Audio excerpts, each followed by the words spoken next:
এগিয়ে যাওয়ার প্রত্যয়ে শেষ হলো চতুর্থ বিপিও সামিট 2019।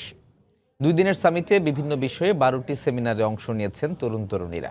পাশাপাশি প্রতিষ্ঠানগুলোতে সারা দেশ থেকে অংশ নেয়া তরুণ তরুণীরা চাকরির জন্য তাৎক্ষণিক জীবন বৃত্তান্ত জমা দিয়েছেন।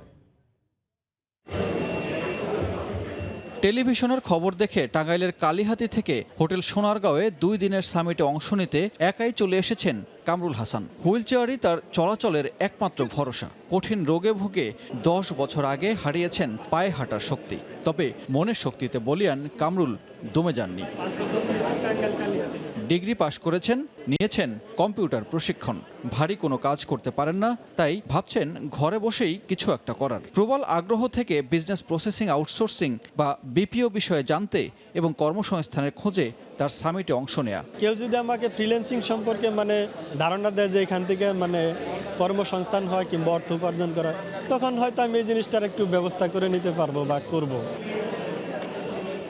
কামরুল ছাড়াও 2 দিনের সামিটে দেশের বিভিন্ন প্রান্ত থেকে অংশ নিয়েছেন হাজার তরুণ। সেমিনারে নিজেদের অভিজ্ঞতা বিনিময় করেছেন। পাশাপাশি অনেকেই অংশ নেওয়া প্রতিষ্ঠানগুলোতে চাকরির আশায় জীবন বৃত্তান্ত জমা দিয়েছেন। বিপিও সম্পর্কে জানার পরে তারপরে আর কি জানতে পারি যে এখানে প্রোগ্রাম হবে 21 তারিখে, তো তারা ইনভাইট করে কি আমাদেরকে। আউটসোর্সিং কীভাবে ইন্টারনেটের মাধ্যমে আয় করা যায়, আর তারপরে পড়াশোনা হওয়ার পাশাপাশি এই কাজটা অনেক সহজ। অনলাইনে দেখেছি যে ওরা নিয়োগ দিচ্ছে এখানে একটা ক্যারিয়ার উন্নত করার জন্য, এই জন্য আসছে। জীবন বৃত্তান্ত যাচাই বাছাইয়ের পর প্রয়োজন অনুযায়ী নিয়োগের ব্যবস্থা করা হবে বলে জানিয়েছে প্রতিষ্ঠানগুলো। এর উপরেই ট্রেনিংটা মূলত করছি।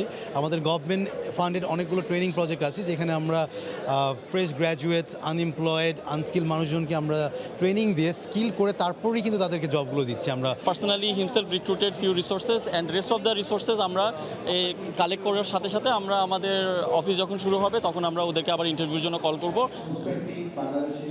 বিশ্বব্যাপী বিপিওর $600 বিলিয়ন বাজার রয়েছে। বাংলাদেশের 50 থেকে 60 হাজার তরুণ আউটসোর্সিংয়ে কাজ করছেন। তবে নানা প্রতিবন্ধকতায় এখনও বাজার দখলের সম্ভাবনা থেকে অনেকটাই পিছিয়ে আছে বাংলাদেশ। সানবীর রূপল, সময় সংবাদ, ঢাকা। সরকারের 100 দিনের মূল্যায়ন নিয়ে